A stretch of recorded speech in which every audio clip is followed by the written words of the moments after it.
Sir chapter का नाम क्या है? मैंने कहा सर चैप्टर का नाम है लेवरेज।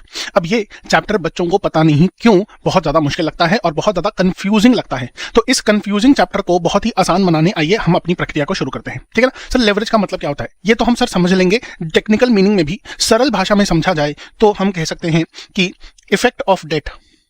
क्या बोलेंगे? इफेक्ट ऑफ डेट, ठीक है ना। सर डेट क्या है? मैंने कहा सर डेट कैपिटल है। डेट कैपिटल, जब कोई कंपनी बोरो करके पैसा लेकर आती है उसमें हिस्सेदारी नहीं मिलती प्रॉफिट्स के अंदर, हम क्या देते हैं? ब्याज देते हैं, इंटरेस्ट पेमेंट करना होता है, ठीक है ना। तो डेट के कई सारे तरीके हैं, ये हम लोग ऑलरेडी अपने चैप्टर नंबर 2 में आने वाले समय में देखेंगे और देख भी चुके होंगे जो लोग पढ़ चुके हैं, है ना। तो टाइप्स ऑफ फाइनेंसिंग में हमने बहुत सारे डेट के टाइप्स को पढ़ा है, अब वहां पर नहीं जाते हैं। हम देखते हैं कि सर डेट की वजह से क्या क्या मुसीबतें आएंगी। अच्छा, क्या सर लेवरेज के अंदर हम सिर्फ डेट के बारे में पढ़ने वाले हैं? मैंने कहा नहीं दोस्तों, एक और फैक्टर है जिसको हम कहते हैं फिक्स्ड कॉस्ट। सर ये तो हम जानते हैं, हमने बहुत बार सुना है फिक्स्ड कॉस्ट के बारे में, ठीक है ना। इस फिक्स्ड कॉस्ट की वजह से क्या परेशानियां कंपनी को महसूस होती हैं या आने वाले फ्यूचर में देखनी पड़ सकती हैं, इसके ऊपर भी हम बात करने वाले हैं, ठीक है ना। चलिए तो आइए फटाफट से हम अपनी बातों को शुरू करते हैं और लिखते हैं कि why we need to study this subject, ठीक है ना। चलिए तो व्हाई, या मैं कहूं ऑब्जेक्टिव्स क्या है, ठीक है ना। ऑब्जेक्टिव्स, तो सर ऑब्जेक्टिव नंबर 1 तो यही है कि हम ये समझ पाए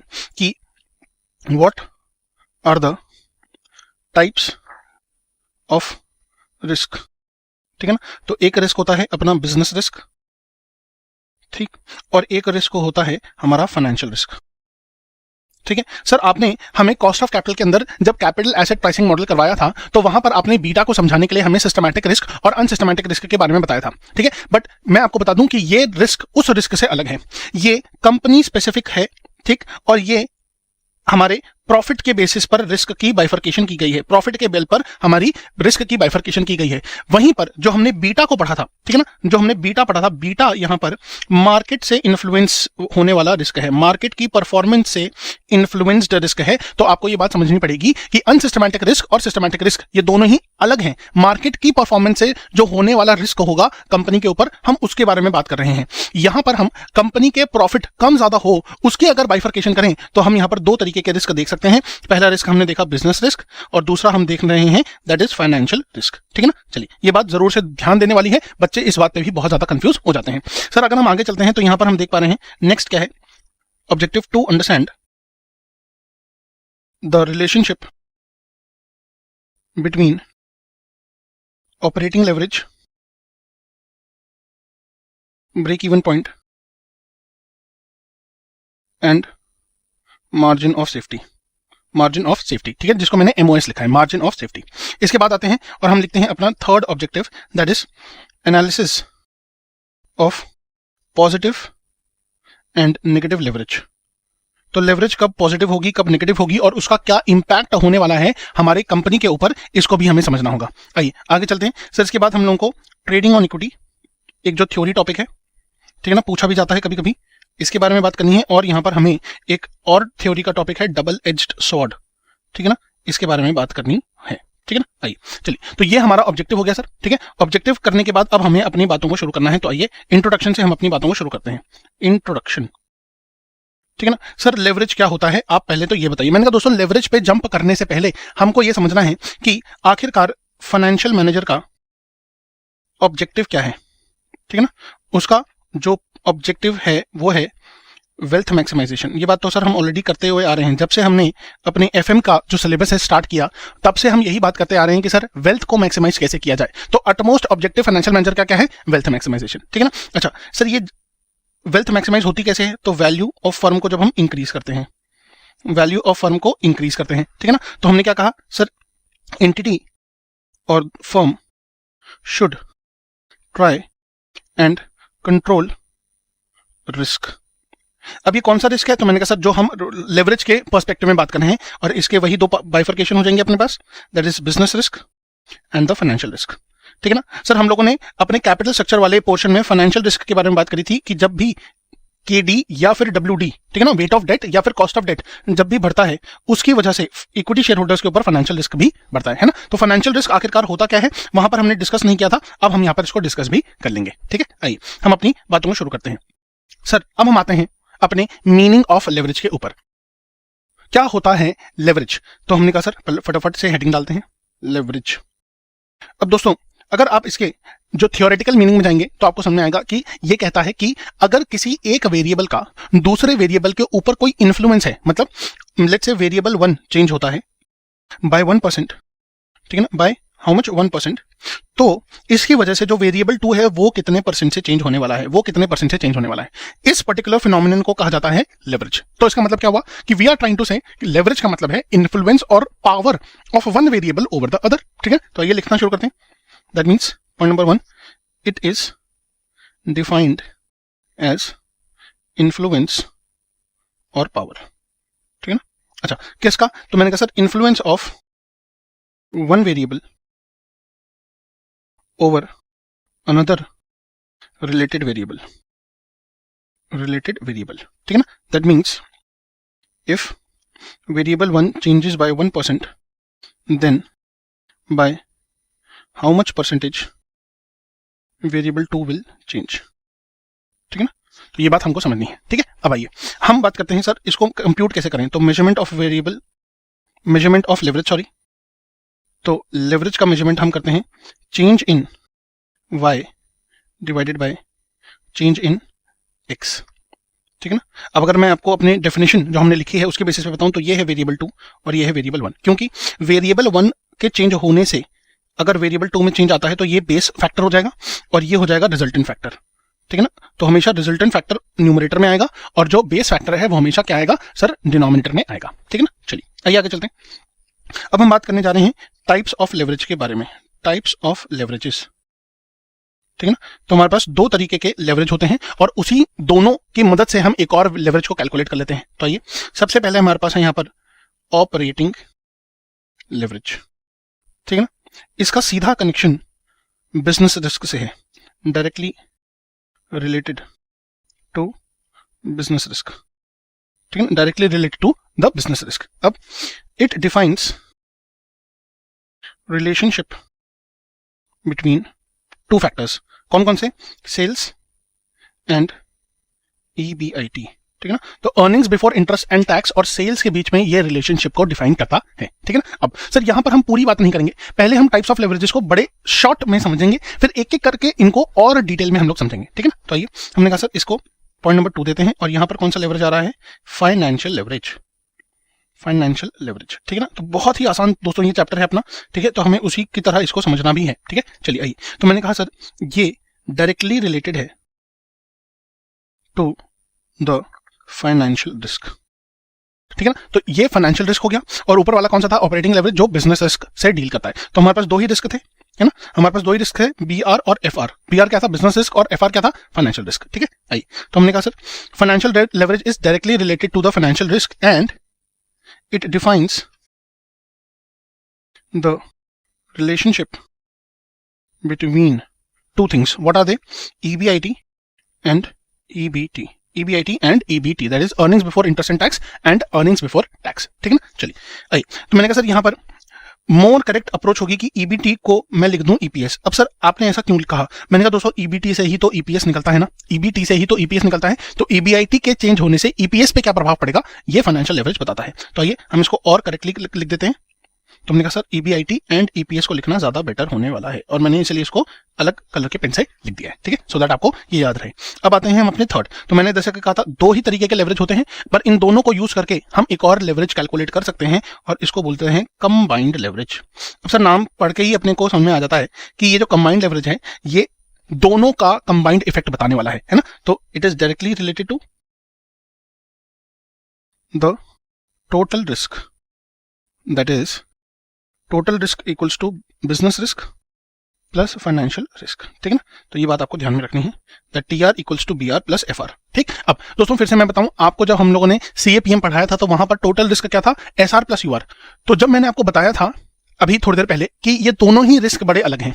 टोटल रिस्क जब हम कंबाइंड लेवरेज की बात करते हैं तो ये कंपनी के प्रॉफिट के पर्सपेक्टिव में होने वाले चेंजेस से हमारे सेल्स टू EPS के बीच में क्या फर्क आएगा ये बताता है। मतलब कंबाइंड लेवरेज बताएगा कि सेल के चेंज होने से EPS पे क्या फर्क आएगा। सिमिलरली फाइनेंशियल लेवरेज क्या बता रहा है? सर EBIT के चेंज होने से EPS पे क्या फर्क आएगा। और उसी तरह ऑपरेटिंग लेवरेज क्या बता रहा है, सेल्स के चेंज होने से ईबीआईटी पे क्या फर्क आएगा। तो अगर आप इसको कंबाइंड रूप में देखें तो सेल्स से ईबीआईटी का फर्क, फिर ईबीआईटी से ईपीएस का फर्क, इसीलिए हमने कहा कंबाइंड लेवरेज जब दोनों को मिला देगा तो हम टोटली क्या देख रहे हैं, सेल्स में होने वाले फर्क से ईपीएस पे कितना फर्क आने वाला है। ठीक है ना, चलिए सर इसके बाद हमने लिखा it defines the relationship between what the sales and EPS.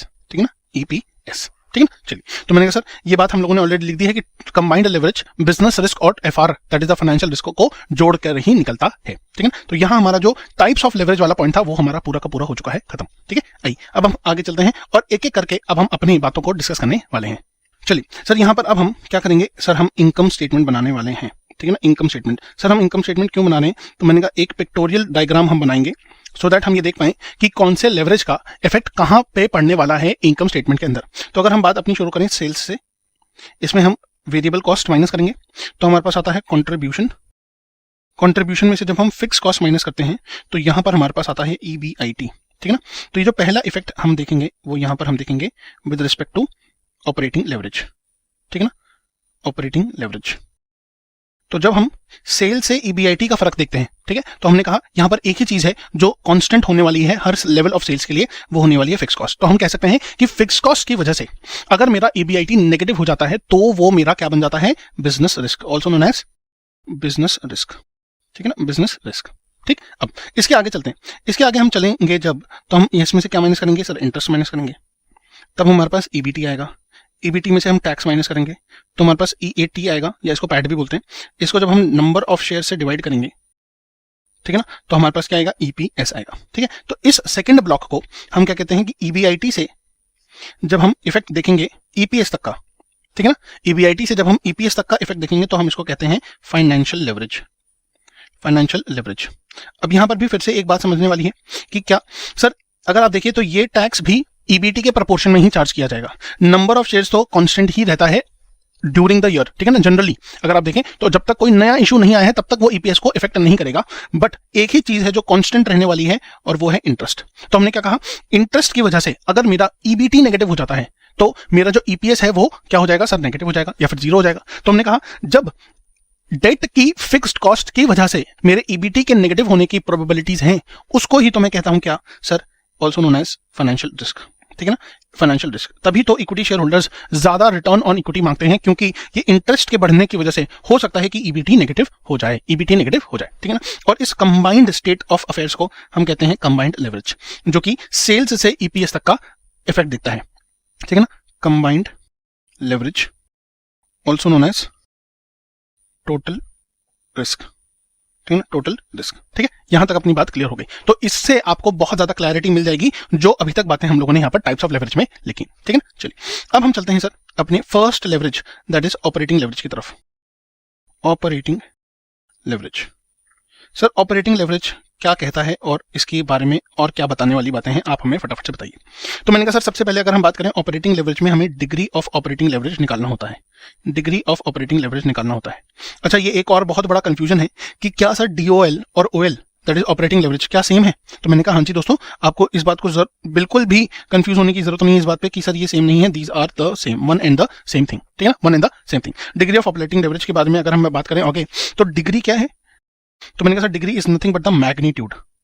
ठीक है ना, magnitude of what, of the effect of fix cost over sales.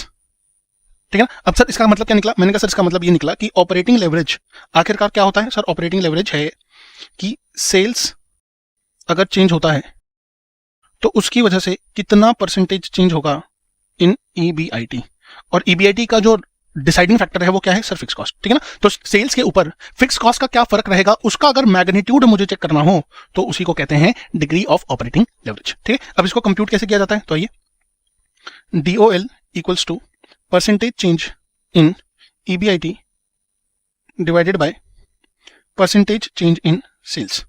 तो अगर आप फॉर्मूला याद रखें जो हमने लेवरेज को मेजर करने के लिए लिखा था, क्या लिखा था, how do we measure leverage, तो बेस फैक्टर इज सेल्स। तो हमने ऑपरेटिंग लेवरेज को कैसे समझा था, सेल्स में कितने प्रतिशत चेंज होने से ईबीआईटी पे कितना आता है। तो बेस फैक्टर यहाँ पे सेल्स हो गया, और जो रिजल्टेंट फैक्टर है वो कितना, वो क्या है मेरा ईबीआईटी। ठीक है ना, EBIT that is my resultant factor. तो हमने कहा इसी वजह से हमने यहाँ पर फॉर्मूला क्या लिखा DOL का, that is percentage change in EBIT divided by percentage change in sales. ठीक है, अब DOL का एक और फॉर्मूला भी है, जो फॉर्मूला दूसरा है वो क्या है, that is contribution upon EBIT।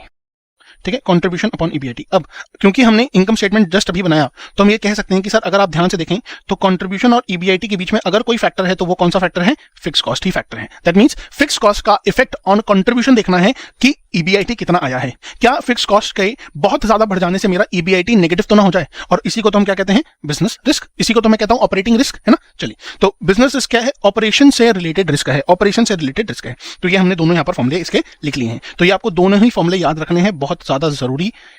ठीक है, इनको याद रखना बहुत ज्यादा जरूरी है। सर वैसे अगर मैं बताऊं, अगर आप ध्यान से बात को फॉलो कर रहे हैं तो इन दोनों ही फॉर्मूले को याद करने की जरूरत नहीं है, क्योंकि हम लोगों को पता है कि लेवरेज को मेजर करने का तरीका क्या है, change in Y upon change in X। ठीक है ना, तो अगर आप इसको याद रखते हैं तो आपको अपने आप ही ये वाला फॉर्मूला याद हो जाएगा। और अगर आपने इनकम स्टेटमेंट को अच्छे से ये वाला पार्ट भी समझ लिया है तो आपको पता है कि ऑपरेटिंग लेवरेज कहां से कहां तक है, तो मैंने कहा सर यहां से यहां तक है। ठीक है ना, तो ऑपरेटिंग लेवरेज में वेरिएबल कॉस्ट तो ऑब्वियसली सेल्स के प्रोपोर्शन में ही होती है, एक ही चीज है जो कांस्टेंट है, दैट इज फिक्स कॉस्ट, और उसी का इफेक्ट ऑन कंट्रीब्यूशन हमें देखना है। ठीक है ना, चलिए, तो फॉलो करने वाली बात है, यहाँ पर कोई भी चीज ऐसी नहीं है जो आपको याद करनी पड़ेगी। ठीक है, चलिए, तो यहाँ पर दोस्तों हम लोगों ने अपनी पूरी DOL की बातें कर ली है। आइए देखते हैं सर इसके अलावा अब हमें और क्या बातें करनी है। चलिए, अब हम इसी के साथ एक और टॉपिक जो जुड़ा हुआ है, that is break even analysis, break even analysis with operating leverage की अब हमें बातें यहां पर करनी होंगी।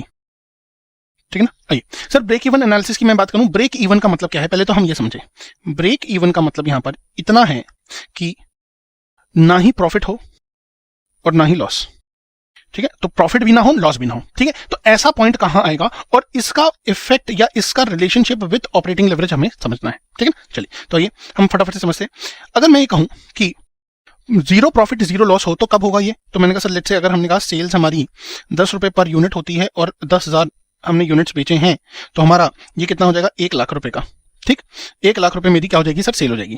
इसमें से वेरिएबल कॉस्ट अगर मैं माइनस करूं तो मैंने कहा सर लेट्स से हमने कहा 6 रुपए पर यूनिट मेरा 10,000 के ऊपर लगेगा, तो ये आ जाएगा कितना, तो मैंने सर 60,000 रुपए। ठीक है, तो कंट्रीब्यूशन कितना हो जाएगा, तो मैंने सर कंट्रीब्यूशन हमारा हो जाएगा कितना, सर ये हो जाएगा 40,000। अब अगर मेरा फिक्स कॉस्ट इसी के बराबर हो, अगर मेरा फिक्स कॉस्ट इसी के बराबर हो तो मेरा EBIT 0, और अगर मेरा EBIT 0 हो जाता है तो मैं ये कह सकता हूं कि sir there is no profit no loss, क्योंकि EBIT ही 0 है ना, तो उसके बाद बाकी सब भी 0 ही होने वाला है। हाँ सर ठीक है, ये बात समझ में आती है। अब मैंने क्या कहा कि क्योंकि मैं ऑपरेटिंग लेवरेज में भी तो यही देखता हूं कि फिक्स कॉस्ट का प्रभाव क्या है ऑन कंट्रीब्यूशन, तो इसका मतलब ये दोनों कहीं ना कहीं जुड़े हुए हैं। हाँ सर, ये बात समझ में आती है कि दोनों कहीं ना कहीं जुड़े हुए हैं। तो अगर मुझे ये निकालना हो कि कितने यूनिट्स मिनिमम बेचूं तो मुझे 40,000 रुपए का कंट्रीब्यूशन तो मिल ही जाएगा, तो हमने क्या कहा, आइए हमने कहा break even point in units अगर मुझे निकालना हो तो मैं सिंपली कहूंगा कि सर जो मेरा फिक्स कॉस्ट है, दैट इज हमारे एग्जांपल में ₹40,000, और जो मेरा कंट्रीब्यूशन पर यूनिट है, जो मेरा कंट्रीब्यूशन पर यूनिट है दैट इज कितना हो जाएगा, तो यहाँ पर से 40,000 रुपए आ रहा था और 10,000 रुपए हम लोगों ने 10,000 यूनिट हमने सेल किए, तो ये तो कितना आ जाएगा, 4 रुपए, है ना, 4 रुपए पर यूनिट। तो हमने कहा सर यूनिट्स कितने आ जाएंगे, 10,000 यूनिट्स। तो जैसे कि आप देख सकते हैं कि 10,000 यूनिट सेल करने पर ही मेरा EBIT 0 आ रहा है, और यही मेरा क्या है, break even point. Break even point इसका जो इंप्लीकेशन है वो क्या है, मैंने कहा सर अगर हम ऐसे समझें इसको कि हमें यहां पर एक लाइन बनाई है हमने, ठीक है ना, ये लाइन है, तो मैंने कहा सर जब हमने पहली बार 2,000 यूनिट बेचा होगा तो हमें लॉस ही हो रहा होगा, है ना, क्यों सर, फिक्स कॉस्ट तो 40,000 लगेगी। जब हम इससे आगे बढ़े तो हम लोगों ने सर 5,000 का यूनिट क्रॉस किया टारगेट ऑफ सेलिंग, तो यहां पर भी लॉस ही है, यहाँ तो EBIT ही नेगेटिव हो रहा है। इसके बाद भी आगे चलते हैं तो मैंने कहा सर हमने 7,500 किया यूनिट का सेल, तब भी हमें लॉस हो रहा है। और उसके बाद जब हम 10,000 यूनिट पे पहुंचे, जब हम 10,000 यूनिट पे पहुंचे तब कहीं जाकर मेरा कंट्रीब्यूशन बराबर हुआ फिक्स कॉस्ट का। अब इससे आगे जब मैं सेल करूंगा तब जाके मेरा प्रॉफिट, या मैं कहूंगा मेरा EBIT क्या होगा सर, पॉजिटिव आएगा, मेरा EBIT पॉजिटिव आएगा। ठीक है, तो इसका पता लगाना क्यों जरूरी है sir, this is the minimum units जो मुझे सेल करना ही करना है अगर मुझे अपना EBIT 0 चाहिए। और ये पता लगाना क्यों जरूरी है, क्योंकि मुझे अपना टारगेट इससे आगे का ही तय करना है। इसका मतलब जो मेरा टारगेट सेट होगा वो ये होगा कि सर 10,000 तो किसी भी तरीके से करना ही करना पड़ेगा, क्योंकि मुझे फिक्स कॉस्ट को रिकवर करना है। इसके बाद जो भी मैं एक्स्ट्रा यूनिट्स सेल करूंगा वो मेरा क्या होने वाला है सर, वो मेरा EBIT को पॉजिटिव लेकर जाएगा। ठीक है, अब यहीं पे अगर मैं यहाँ पे ऑपरेटिंग लेवरेज का कॉन्सेप्ट जोड़ दूं तो ऑपरेटिंग लेवरेज बार बार चीख चीख के क्या ही कह रहा है कि सर फिक्स और कॉस्ट का जो फर्क है कंट्रीब्यूशन पर वो कितना है, और उसकी वजह से ईबीआईटी क्या निकल कर आता है, यही तो वो बात कर रहा है। तो दोनों आपस में क्या है, इंटरलिंक्ड है, दोनों आपस में इंटरलिंक्ड है, ठीक है ना। चलिए, तो हमने कहा सर हमने फॉर्मूला लिख लिया है यहाँ पर, तो आइए इसको एक बार फिर से लिख लेते हैं। Break even point in units equals to fix cost divided by contribution per unit, ठीक है ना। तो ये हमने लिख लिया है इसका फॉर्मूला भी, ठीक है ना। चलिए, तो यहां पर दोस्तों हमने फॉर्मूला लिख लिया है। अब आइए आगे चलते हैं। Sir break even analysis is generally used to study cost volume profit analysis, जिसको हम कॉस्टिंग की भाषा में सीवीपी एनालिसिस भी बोलते हैं, ठीक है ना। दैट इज सीवीपी एनालिसिस, ठीक है ना। अच्छा, एक बात अगर आपको समझ में आए तो सीवीपी एनालिसिस का जो मेजर ऑब्जेक्टिव है ना, जो प्राइम ऑब्जेक्टिव है, वो यही है कि सर ब्रेक इवन एनालिसिस कैसे निकालना है या ब्रेक इवन पॉइंट कैसे निकालना है, ठीक है। आइए, at BEP that is the break even point of production and sales there will be no profit no loss, ठीक है ना। आइए, इसके बाद that is we can say at BEP total cost equals to total sales, ठीक है, total sales. ये बात हमारी यहाँ पर हो गई है एस्टैब्लिश, ठीक है ना। इसका फॉर्मूला तो हमने ऑलरेडी लिखा हुआ है। आइए एक छोटा सा एग्जांपल देखते हैं। एग्जांपल तो हमने कहा, लेट्स से हमने कहा हमारे पास यहाँ पर कंपनी है ABC और एक है MNP, ठीक है। चलिए, यहाँ पर हमने कहा कि जो सेलिंग प्राइस पर यूनिट है वो हमें दिया हुआ है 40 एंड 20, जो वेरिएबल कॉस्ट पर यूनिट हमको दिया हुआ है वो है यहाँ पर 20 एंड 12, ठीक। तो मैंने कहा सर टोटल कंट्रीब्यूशन अगर हमें निकालना हो, ठीक है, एट 10,000 यूनिट्स, ठीक है, तो मैं क्या कहूँगा, पहले सर कंट्रीब्यूशन पर यूनिट निकाल लो। ये आ जाएगा सर 20 और ये आ जाएगा 8 और 10,000 में इसको मल्टीप्लाई कर देते हैं, है ना। 10,000 में मल्टीप्लाई कर देते हैं तो मैंने कहा सर ये कितना आ जाएगा, ये आ जाएगा 2 लाख और ये कितना आ जाएगा सर 80,000। अब मैं कहता हूँ sir let's say fix cost मेरी जो टोटल ही दी होती है, पर यूनिट नहीं होती फिक्स कॉस्ट, हम जानते हैं, ये आ रही है लेट्स से हमने कहा कि 1,50,000 और लेट्स से ये आ रही है कितनी, 50,000, ठीक है ना। तो हमने कहा सर मेरा जो EBIT आएगा वो कितना आ रहा है 50,000 और यहाँ पर कितना आ रहा है 30,000, ठीक, 30,000। और अगर मुझे यहाँ पर अब BEP पॉइंट निकालना हो, ठीक है ना, इन यूनिट्स, तो मैं कहूँगा बड़ा ही सिंपल है, जो मेरा फिक्स कॉस्ट था 1 को मैं डिवाइड कर दूं अपने कंट्रीब्यूशन पर यूनिट से, दैट इज 2, ठीक है, दैट इज 2। तो हमने कहा 1.5 लाख बटा 20 और 50,000 बटा 8, तो ये कितना कितना आ जाएगा, तो मैंने कहा 1.5 लाख डिवाइडेड बाई 20, तो ये आ जाएगा सर 7,500 यूनिट्स। 50,000 को डिवाइड कर दूं बाय 8 तो ये आ जाएगा सर 6250 यूनिट्स। इसका मतलब अभी तो हम ज्यादा यूनिट सेल कर रहे हैं दोनों ही केस में। जहां मुझे ABC कंपनी को 10,000 यूनिट्स सेल करने की सुविधा प्राप्त है, उसको करना कितना था सर, 7,500 यूनिट्स ही करने थे, ठीक है ना। 7,500 यूनिट्स पे उसको कोई भी प्रॉफिट कोई लॉस नहीं होता, बट क्योंकि वो अभी ज्यादा कर रहा है, ब्रेक इवन पॉइंट से ज्यादा कर रहा है, इसलिए सर उसको EBIT पॉजिटिव मिल रहा है। And same is the case with MNP company also. MNP company को कुल 6,250 यूनिट ही बेचने चाहिए थे, बट वो बेच रहा है 10,000 यूनिट और इसी वजह से उसका भी जो EBIT है वो पॉजिटिव देखने को मिल रहा है, ठीक है ना। चलिए, तो ये फटाफट से हम आगे चलते हैं, ठीक है। चलिए, अब हम आगे चलते हैं सर। इसके बाद हमने कहा कि जो रिलेशनशिप है between leverage and BEP units वो क्या निकल कर आएगा, ठीक है। तो मैंने कहा सर अगर हम देखें तो यहाँ पे हम कह सकते हैं लेवरेज है अपने पास और यहाँ पर है हमारे पास BEP, ठीक है। तो अगर लेवरेज ज्यादा हुआ, ठीक है, ऑपरेटिंग लेवरेज ज्यादा हुआ, इसका मतलब ये हुआ कि फिक्स कॉस्ट ज्यादा है और इसकी वजह से फिक्स कॉस्ट अगर ज्यादा है तो हायर नंबर ऑफ यूनिट्स आपको प्रोड्यूस करके सेल करने पड़ेंगे, तो आपका BEP पॉइंट भी क्या आएगा सर, ज्यादा आएगा। अगर वहीं आपका लेवरेज कम है, इसका मतलब ये है कि सर आपकी फिक्स कॉस्ट कम है और उसी का वाइस वर्सा आपका ब्रेक इवन पॉइंट जो होने वाला है वो कम होने वाला है, ठीक है। अच्छा, अगर फिक्स कॉस्ट और हम ऑपरेटिंग लेवरेज का रिलेशनशिप ढूंढें तो सर ये बात हमें पता है कि अगर हायर फिक्स कॉस्ट है तो ऑपरेटिंग लेवरेज भी हायर होगी, ये बात हम लोगों ने ऑलरेडी यहाँ पर लिखी हुई है, ठीक है ना। बट स्टिल मैं इसको अलग से बताते रहूँ। और अगर लोअर फिक्स कॉस्ट है तो यहाँ पर मेरे पास लोअर ऑपरेटिंग लेवरेज आएगा, ठीक है ना। चलिए, तो यहाँ दोस्तों हमने अपना ब्रेक इवन पॉइंट का जो टॉपिक था वो कर लिया है खत्म। अब हम चलते हैं आगे और इसी से रिलेटेड एक और जो पॉइंट है that is margin of safety को डिस्कस करते हैं। मार्जिन ऑफ सेफ्टी, ठीक है। अभी सर मार्जिन ऑफ सेफ्टी क्या है, ठीक है। तो हमने कहा सर सेफ्टी का मतलब क्या है, जहां पर हम थोड़ा सा रिलैक्स हो सकते हैं।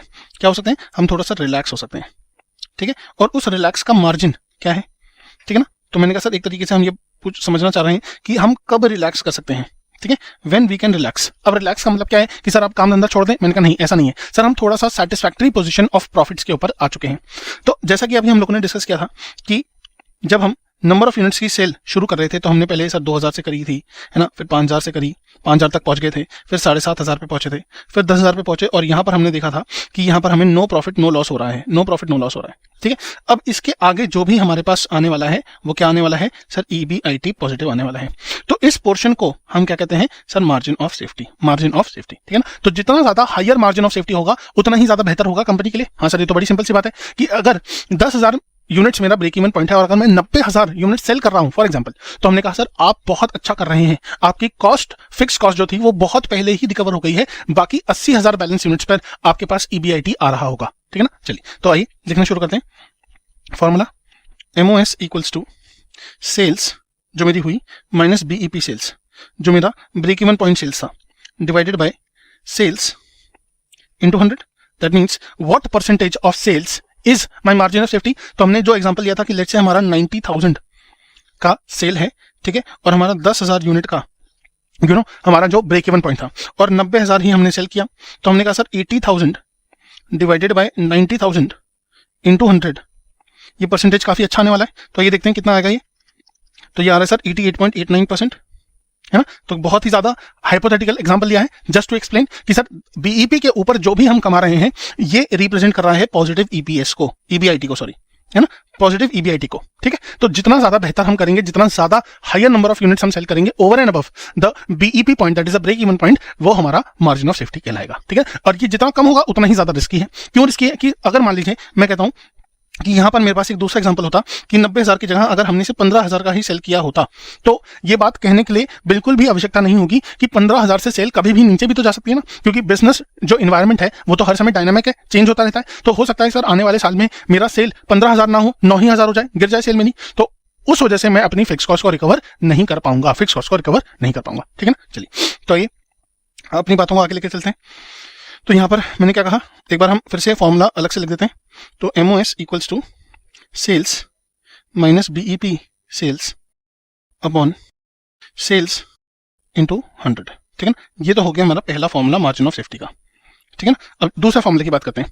मैंने कहा दूसरा फॉर्मूला अगर हम बात करें तो ये क्या कह रहा है, MOS equals to EBIT upon contribution, ठीक है ना, कॉन्ट्रीब्यूशन। अच्छा अगर मैं बात करूं सर OL का फॉर्मूला क्या होता था, ऑपरेटिंग लेवरेज का, कॉन्ट्रीब्यूशन अपॉन EBIT, है ना। तो क्या मैं ये नहीं कह सकता कि margin of safety is nothing but the inverse of operating leverage, है ना, या फिर मैं ऐसा भी कह सकता हूं operating leverage is nothing but the inverse of margin of safety, है ना। हाँ सर, तो ये भी हमारे पास दूसरा फॉर्मूला आ गया है। आइए फटाफट से हम इसको भी अपने पास नोट डाउन कर लेंगे, ठीक है ना। चलिए तो आइए अब हम अपनी एनालिसिस के ऊपर आते हैं। तो हमने कहा सर एनालिसिस, अगर हम एनालिसिस की यहां पर बात करें तो हमने कहा अगर मेरा मार्जिन ऑफ सेफ्टी ज्यादा आ रहा है तो इसका क्या मतलब हुआ सर, इसका मतलब हुआ कि मेरा जो बिजनेस रिस्क है वो यहाँ पर बहुत कम है। क्यों? क्योंकि मैंने 90,000 यूनिट जब सेल किए थे तो मैं बहुत पहले ही अपनी फिक्स कॉस्ट को रिकवर कर चुका हूँ, ठीक है। और मेरा जो EBIT आया है वो बहुत ज्यादा हैवी आया है, बहुत अच्छा पॉजिटिव आया है, ठीक है। अब अगर बिजनेस डायनामिक्स में चेंज होने की वजह से मेरी सेल थोड़ी सी भी चेंज होती है तो उससे मेरे EBIT पे थोड़ा सा ही फर्क पड़ेगा, फिक्स कॉस्ट का इंपैक्ट यहाँ पर बहुत ज्यादा नहीं पड़ेगा, और इसकी वजह से मेरा जो प्रॉफिट है वो भी ज्यादा निकल कर आएगा, जो मेरा प्रॉफिट है वो भी ज्यादा निकलेगा। सिमिलरली वाइसा वर्सा सिचुएशन में अगर मेरा MOS कम आ रहा है, ठीक है ना, अगर I have a low MOS then it means higher business risk and therefore it will mean lower profit also, ठीक है ना, लोअर प्रॉफिट आल्सो, ठीक है। तो ये एनालिसिस आपको जरूर से ध्यान में रखना होगा, ठीक है। चलिए इसके आगे जो हमने फॉर्मूला लिखा था ना इससे पहले, MOS equals to EBIT upon contribution, तो अगर मैं इसको थोड़ा सा एक्सपेंड करूं तो कभी कभी मिसिंग इन्फॉर्मेशन की वजह से MOS निकालने में दिक्कत होती है बच्चों को। तो ये सर हम कैसे लिख सकते हैं, contribution minus fix cost divided by contribution, ठीक है ना। तो ये भी आप बात समझिए। अब अगर मैं आपको फिर से समझाऊं कि ये जो फिक्स कॉस्ट है ये तो ब्रेक इवन पॉइंट को रिप्रेजेंट कर रहा है और कॉन्ट्रीब्यूशन रिप्रेजेंट कर रहा है किसको, सेल्स को, ठीक है ना। Therefore the formula was sales minus BEP sales divided by sales into 100, ठीक है। तो ये फॉर्मूला की भी मैंने एक्सप्लेनेशन दे दी है और इस फॉर्मूले की भी मैंने आपको एक्सप्लेनेशन दे दी है, ठीक है। चलिए आइए अब हम एक छोटा सा एग्जांपल करते हैं। आइए फटाफट से एग्जांपल, लेट्स से हमने कहा कि हमारा सेल्स इन यूनिट्स है 10,000, ठीक है, और जो मेरा सेलिंग प्राइस पर यूनिट है वो है एट 50 रुपीज पर यूनिट। तो मेरी टोटल सेल्स कितनी हो जाएगी सर, 5 लाख, और अगर मेरा वेरिएबल कॉस्ट पर यूनिट अगर आ रहा है लेट्स से 30 पर यूनिट का, तो ये कितना आ जाएगा सर 3 लाख। तो जो मेरा टोटल कंट्रीब्यूशन है वो कितना आ जाएगा, तो मैंने कहा सर वो आ जाएगा 2 लाख, हाँ 2 लाख आ जाएगा। अब सर 2 लाख के आगे अगर मैं चलूं और मैंने कहा सर मेरा जो फिक्स कॉस्ट आ रहा है यहाँ पर वो दिया है हमको लेट्स से 1,50,000, तो जो मेरा EBIT आएगा वो आएगा कितना, तो मैंने कहा सर वो आ जाएगा मेरा 50,000, ठीक है ना, 50,000। ठीक है, अब अगर मैं यहाँ पर अपनी तीनों चीज निकालता हूँ, बीईपी सेल्स निकालता हूँ, ऑपरेटिंग लेवरेज निकालता हूँ और अपना मार्जिन ऑफ सेफ्टी निकालता हूँ, तो क्या क्या निकल कर आएगा, तो break even point in units निकल कर आएगा, that is 1.5 lakh divided by contribution per unit that is 50 - 30, तो ये कितना आ जाएगा 1.5 लाख डिवाइडेड बाय 20, तो यार है सर 7,500। तो मुझे मिनिमम 7,500 यूनिट्स सेल करने पड़ेंगे, तो मेरा जो EBIT है वो 0 होगा। अब यहीं अगर मैं ऑपरेटिंग लेवरेज निकालूं, तो ऑपरेटिंग लेवरेज का फॉर्मूला क्या है सर, ऑपरेटिंग लेवरेज का फॉर्मूला होता है कंट्रीब्यूशन अपॉन EBIT। ठीक है, तो कंट्रीब्यूशन हमारा कितना आ रहा है सर, कंट्रीब्यूशन आ रहा था हमारा 2 लाख, और जो मेरा EBIT आ रहा है वो कितना आ रहा है सर 50,000, तो ये कितना आ रहा है सर, ये आ रहा है 4। ठीक, अगर मैं यहाँ पर MOS निकालूं, तो MOS इज हाउ मच, तो सेल्स हमारी हुई है कितनी, मैंने कहा सर 10,000 यूनिट, इसमें मेरा BEP सेल्स है 7500 डिवाइडेड बाय 10,000 इंटू 100, तो ये कितना आ जाएगा 2500 डिवाइडेड बाय 10,000 इंटू 100, तो ये आ जाएगा सर 25%। अब अगर मैं इसको वेरीफाई करूं तो हम कह सकते हैं sir OL equals to 1/MOS, तो 1/25% इज हाउ मच, तो ये भी सर 4 आएगा, and hence proved that OL is equal to 1/MOS, that is the inverse of MOS। ठीक है ना, that is the margin of safety. ठीक है, चलिए, तो यहां दोस्तों हम लोगों ने अपना पूरा का पूरा MOS कर लिया है। अब हमें सिर्फ इसका रिलेशनशिप समझना है, तो आइए रिलेशनशिप, ठीक है ना, तो एग्जामिनेशन में ये रिलेशनशिप ही आपको बहुत ज्यादा क्लैरिटी देगा with respect to the concepts. ठीक है, और इसी के बेसिस पर अगर MCQs आते हैं तो आपको यही बहुत ज्यादा हेल्प करने वाला है। ठीक है, तो आइए, हमने कहा सर सबसे पहले MOS that is the margin of safety, business risk and degree of operating leverage. अगर MOS ज्यादा है तो बिजनेस रिस्क कम और डिग्री ऑफ ऑपरेटिंग लेवरेज भी कम होगा। वहीं अगर MOS कम है तो मैंने कहा सर बिजनेस रिस्क ज्यादा और डिग्री ऑफ ऑपरेटिंग लेवरेज भी ज्यादा आएगा। ये रिलेशनशिप आपको हमेशा याद होना चाहिए। अब याद करने की जरूरत नहीं होनी चाहिए क्योंकि हमने हर चीज बहुत अच्छे से समझ ली है। ठीक है ना, तो याद वाला जो टर्मिनोलॉजी है वो FM में आपके काम में नहीं आएगी, आपको हर चीज समझ लेनी है। ठीक है, चलिए, तो यहाँ अपना जो मार्जिन ऑफ सेफ्टी है, ब्रेक इवन पॉइंट है और ऑपरेटिंग लेवरेज है वो सारा का सारा खत्म हो जाता है। ठीक है ना, चलिए आइए, अब हम जो अभी तक हम लोगों ने operating leverage, break even point और मार्जिन ऑफ सेफ्टी के रिस्पेक्ट में पढ़ा, आइए इसको कंक्लूड करते हैं। तो कंक्लूजन,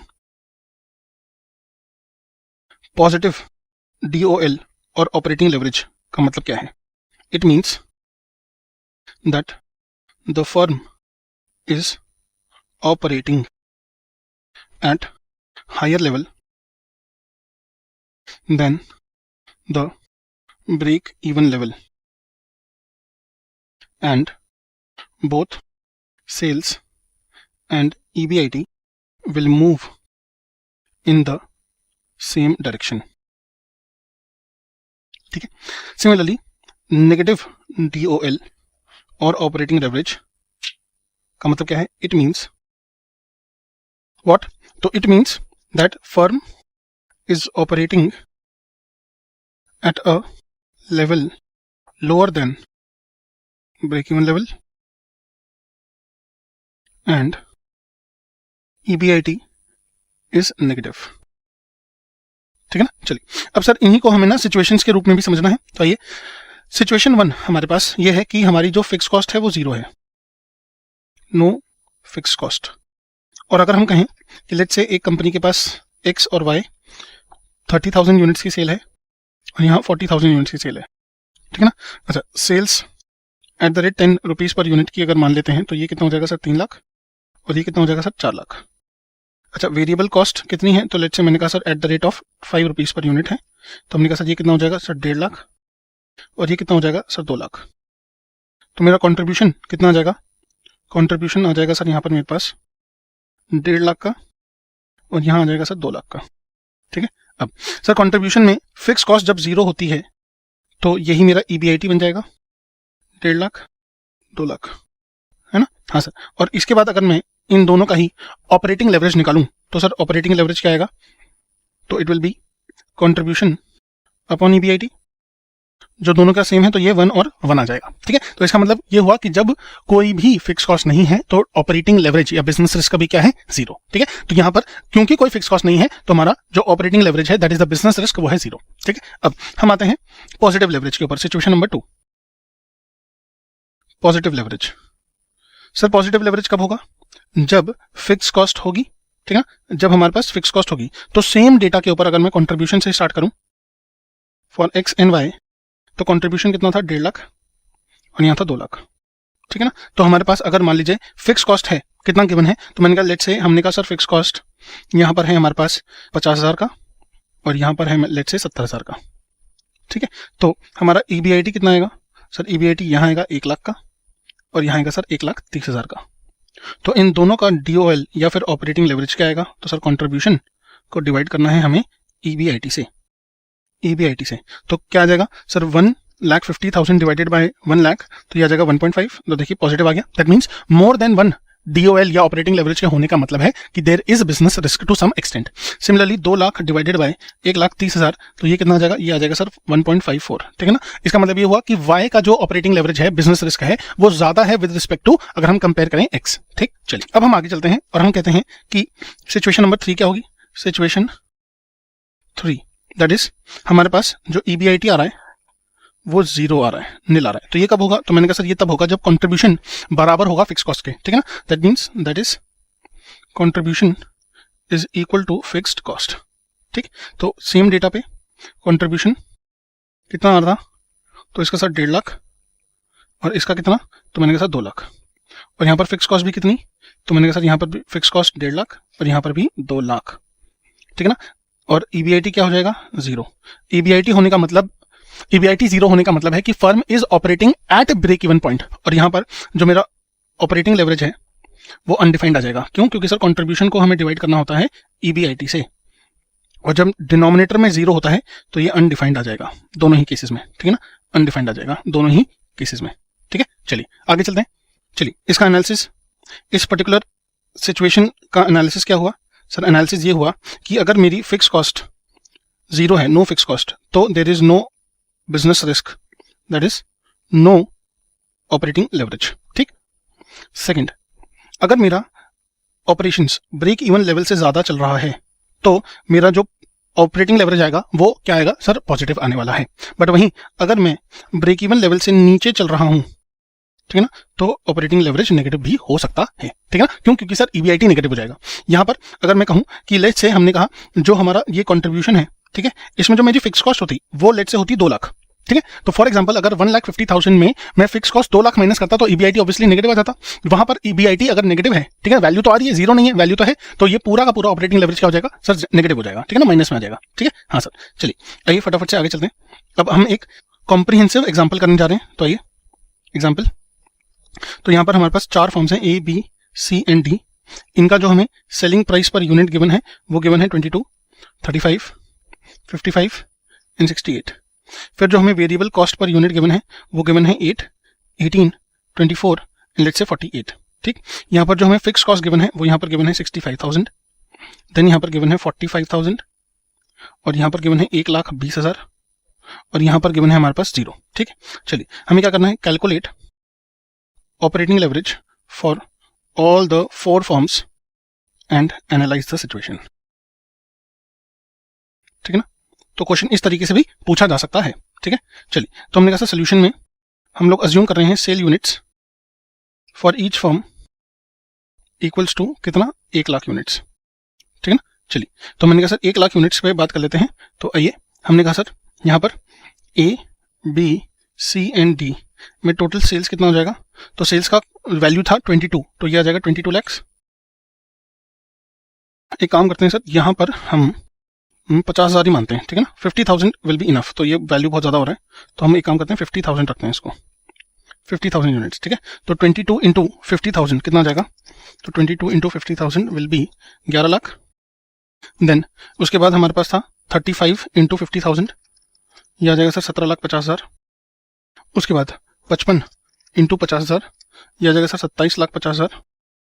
और उसके बाद अगर हम बात करें 68, तो यह आ जाएगा सर 34 lakhs, ठीक है। इसमें से वेरिएबल कॉस्ट माइनस करी हम लोगों ने, ठीक है। वेरिएबल कॉस्ट कितना है सर, ये दिया हुआ है 8, तो 8 इंटू 50,000 ये आ जाएगा सर 4 लाख। यहाँ पर कितना आ जाएगा 18 इंटू 50,000 दैट इज 9 लाख। उसके बाद 24 into 50,000 that will be 12 lakh and 48 into 50 that will be 24 lakhs. तो कंट्रीब्यूशन कितना आ जाएगा, कंट्रीब्यूशन यहाँ आ जाएगा 7 लाख, यहाँ आ जाएगा कितना सर 8,50,000, यहाँ कितना आ जाएगा सर 15,50,000 और यहाँ आ जाएगा ओनली 10 लैक्स। ठीक है, अब आगे चलते हैं। मैंने सर इसके बाद अगर हम बात करें तो हमारे पास फिक्स कॉस्ट दिया हुआ है, फिक्स कॉस्ट हमें दिया हुआ है 65,000, ठीक, यहाँ पर हमें 45,000। ठीक है, एक काम करते हैं, इसको थोड़ा थोड़ा बढ़ा लेते हैं, ये 1,65,000 कर देते हैं, ये 145 कर देते हैं और इसको 3,20,000 कर देते हैं। ठीक है, चलिए तो हमने कहा सर ये आ जाएगा 1,65,000, 1,45,000, 3,20,000 एंड यहाँ 0। ठीक, चलिए तो ये आ जाएगा सर हमारे पास क्या EBIT आ जाएगा। तो आइए 7 लाख माइनस 1,65,000 तो ये आ रहा है सर कितना, ये आ जाएगा हमारे पास 5,35,000। उसके बाद 8,50,000 माइनस 1,45,000 ये आ जाएगा सर 7,05,000। उसके बाद 15,50,000 माइनस 3,20,000 ये आ जाएगा सर 12,30,000 और ये आ जाएगा 10 लाख। ठीक है, चलिए अब हमें क्या निकालना है, मैंने सर इसका हमें OL निकालना है। तो OL that is contribution upon EBIT। ठीक है ना, तो कैसे निकालेंगे, तो हमने कहा sir contribution upon EBIT is 7 lakh divided bye 5,35,000 तो ये आ रहा है सर 1.31 राउंड ऑफ करने के बाद। सिमिलरली मैंने सर 8,50,000 डिवाइडेड बाय 7,05,000 ये कितना आ रहा है, ये आ रहा है सर 1.21 राउंड ऑफ करके। फिर 15,50,000 डिवाइडेड बाय 12,30,000 ये कितना आ रहा है, ये आ रहा है सर 1.26 और ये कितना आ जाएगा 1। ठीक है, तो सब हमने सर क्या देखा, हमने देखा कि सर सबसे कम कंट्रीब्यूशन पर कंपैरेटिव बेसिस पर फिक्स कॉस्ट बहुत ज्यादा है, इसलिए इसका जो बिजनेस रिस्क देखने को मिला वो सबसे ज्यादा मिला, business risk is the highest. ठीक, अब कंपैरेटिवली जो हमने देखा कि सर इस लेवल ऑफ सेल्स पर जो मेरी फिक्स कॉस्ट है वो कम है, इसलिए इसका जो बिजनेस रिस्क आ रहा है वो कम आ रहा है, लो आ रहा है। बट सबसे लोएस्ट कहाँ है, मैंने कहा सर यहाँ, दैट मीन्स बिजनेस रिस्क है ही नहीं, नो बिजनेस रिस्क। ठीक है, तभी तो लेवरेज ओनली 1 आ रहा है, और जब ऑपरेटिंग लेवरेज 1 आता है तब हम कहते हैं कि सर यहाँ पर फिक्स कॉस्ट है ही नहीं और बिजनेस रिस्क उस वजह से है ही नहीं। ठीक है, और इसके बाद सबसे जो सेकंड हाईएस्ट आ रहा है वो ये है। ठीक है ना, business risk is the second highest among all the 4 firms। ठीक, चलिए तो यहाँ पर दोस्तों हमारा calculation of OL and the analysis वाला जो पार्ट था वो पूरा का पूरा कंप्लीट हो चुका है। ठीक है, चलिए दोस्तों अब हम आ रहे हैं अपने सेकंड टाइप ऑफ लेवरेज के ऊपर, दैट इज फाइनेंशियल लेवरेज। तो आइए फाइनेंशियल लेवरेज, ठीक है ना, फाइनेंशियल लेवरेज। ठीक है, तो आइए सर समझते हैं इसका मतलब क्या होता है। फाइनेंशियल लेवरेज का मतलब हमने थोड़ा सा समझा था कि sir impact of fixed interest cost on EPS, है ना, मतलब जैसे हमारी इंटरेस्ट कॉस्ट EBIT में से माइनस होती है तो इस इंटरेस्ट की वजह से मेरे EPS के ऊपर क्या चेंज आएगा।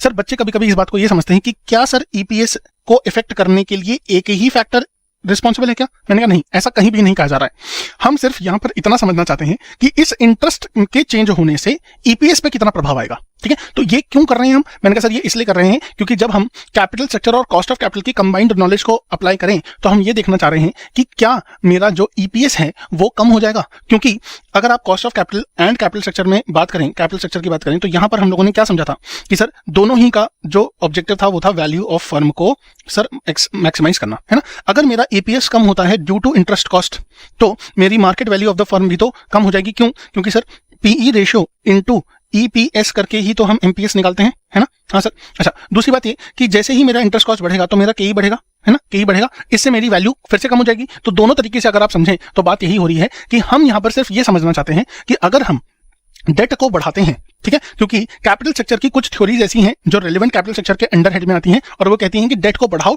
तो आपका ओवरऑल कॉस्ट ऑफ कैपिटल कम हो जाएगा। बट किस हद तक बढ़ाएं, यहां पर अगर हमें एनालिसिस करना है तो यहां पर हम यही समझ रहे हैं कि इंटरेस्ट कॉस्ट को एक हद से ज्यादा बढ़ाने की वजह से मेरे EPS पे क्या प्रभाव आएगा। ठीक है, जो कि हम नहीं चाहते कि वो नीचे जाए। बात समझ में आ रही है? हाँ सर, ठीक है, तो आइए हम लोग अपनी बातों को आगे लिखते हैं फटाफट से। तो मैंने कहा sir financial leverage can be defined as use of funds which carry fixed cost in order to increase EPS। ठीक है, अच्छा सर यहां पर ये जो फाइनेंशियल लेवरेज की बात हो रही है ना, ये बहुत ही ज्यादा इंटरेस्टिंग है। क्यों, क्योंकि इंटरेस्ट को पे करने में कंपनी का जो एक लालच होता है वो होता है टैक्स सेविंग। क्योंकि हम जानते हैं कि सर इंटरेस्ट को पे करने से टैक्स की बचत होती है, ठीक है। और यहां पर इंटरेस्ट को अगर हम बढ़ा देते हैं तो कंपनी कहती है कि जी मेरा जो टैक्स सेविंग होगा वो और भी ज्यादा बढ़ जाएगा। तो हमें क्या करना है, फाइनेंशियल लेवरेज में हमें ये देखना है कि हमें अपने फिक्स्ड कॉस्ट वाले फंड्स को कुछ इस प्रकार यूज करना है सो दैट मेरा ईपीएस घटे नहीं बल्कि बढ़े, ठीक है। आइए आगे चलते हैं। क्या लिखा हुआ है, it is the use of the company funds on which it pays a fixed return to the providers of capital, ठीक है ना। तो प्रोवाइडर्स ऑफ कैपिटल जिनको हम फिक्स रिटर्न पे करते हैं, तो यहां पर सिर्फ डेट ही नहीं आ रहा है, यहां पर डिवेंचर्स या डेट फंड्स भी हो जाते हैं, और यहां पर सर प्रेफरेंस शेयर कैपिटल वाले लोग भी फिक्स्ड कैपिटल चार्ज या फिक्स कैपिटल कॉस्ट के अंदर ही आते हैं, ठीक है। चलिए, तो फाइनेंशियल लेवरेज को हम रिप्रेजेंट कैसे करते हैं, financial leverage equals to EBIT divided by EBT, ठीक है ना। तो याद हो हमने ईबीटी को काट के वहां पर ईपीएस लिखा था, इसलिए लिखा था कि सर ईबीटी से ही तो हम ईपीएस भी निकालते हैं, ठीक है ना, ईपीएस भी निकालते हैं, ठीक है ना। अब आते हैं हम फाइनेंशियल लेवरेज की बात को खत्म करने के बाद डिग्री ऑफ फाइनेंशियल लेवरेज के ऊपर। तो ये हेडिंग डालते हैं, डिग्री ऑफ फाइनेंशियल लेवरेज, ठीक है।